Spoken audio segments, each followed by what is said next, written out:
negatively affects people's health more than anything else. Alcohol, cigarettes, the donut, hamburger. Sure, they're all pretty bad for you, but most people know that and at least try to limit their intake somewhat to these items, even a little bit. But it's the things we don't think about that can really cause damage. Things we use every day so regularly we don't even think about how its constant use could actually be killing us. The real culprit is the chair.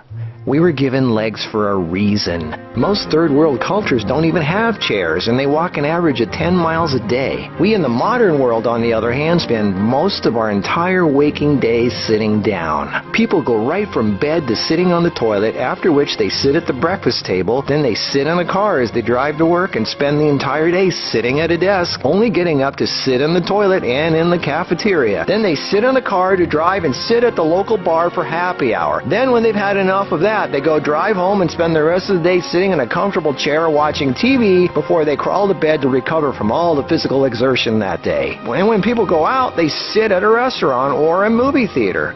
Sitting all day is far worse for you than you might think. A 2010 American Cancer Society study following over 123,000 people from 1993 to 2016 found these alarming results. People who were inactive and sat for over 6 hours a day were 94% more likely to die during the time period studied than those who were physically active and sat less than 3 hours a day. That's almost 100%.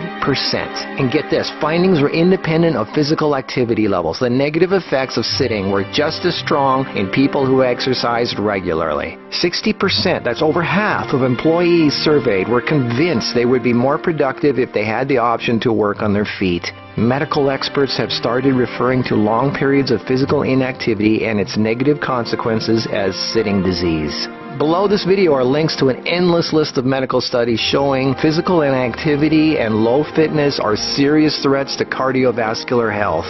Even with a low body fat index, sitting has been linked to non-alcoholic fatty liver disease. Studies showing differences in brachial and femoral artery responses to prolonged sitting. Studies showing reducing sedentary time may protect DNA. Sedentary lifestyle has been linked to depression. How sitting less increases muscle mass. Multiple studies linking diabetes to inactivity and sitting. Cells in idle muscles don't respond well to insulin, so the pancreas produces more and more, leading to diabetes. And how 5 minutes of standing every half hour can improve glucose metabolism